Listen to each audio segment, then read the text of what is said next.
Hi friends, welcome to ரூபா garden. இன்றைக்கி என்னுடைய தோட்டத்தில் உள்ள மிளகாயெல்லாம் அறுவடை பண்ணிக்கலாம். ஃபஸ்ட்டு நீங்கள் பார்க்குறது நெய் மிளகாய். இது white colour, normal green colour நெய் மிளகாயோட இது அந்த ஃப்ளேவர் கம்மியாக தான் இருக்குது. அடுத்தது இது ஜாவேரி சில்லி. நல்லா 14 சென்டிமீட்டர் லாங் வரக்கூடியது. நம்மளுக்கு தடிமனாக இருக்காது. இந்த மாதிரி மெலிசாக தான் நீட்டாக இருக்கும். விதைகள் நல்லா இருக்கிறதுனால கொஞ்சம் ஸ்பைசஸ் இருக்க தான் செய்யுது. ரொம்ப அதிகமாக நார்மல் நம்மளோட க்ரீன் சில்லி மாதிரி இருக்காது. அடுத்தது இது பர்பிள் லாங் சில்லி. இது இன்னுமே பெருசாகும். ஸோ நான் சின்னதாக இருக்கும் போதே பறிச்சிட்டேன். ஸோ பாருங்கள், ரொம்ப கலர்ஃபுல்லாக அழகாக இருக்குது. இலைகளுமே டிஃப்ரெண்ட்டாக இருக்குது.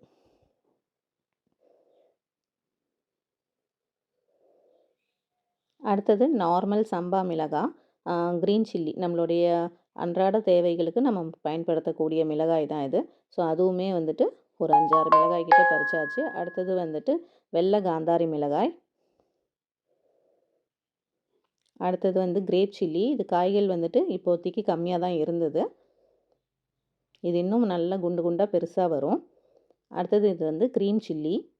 இது அந்த லைட்டாக ஒரு க்ரீன் ஷேடில் இருக்கக்கூடியது. இது நல்ல காரம் இருக்குது.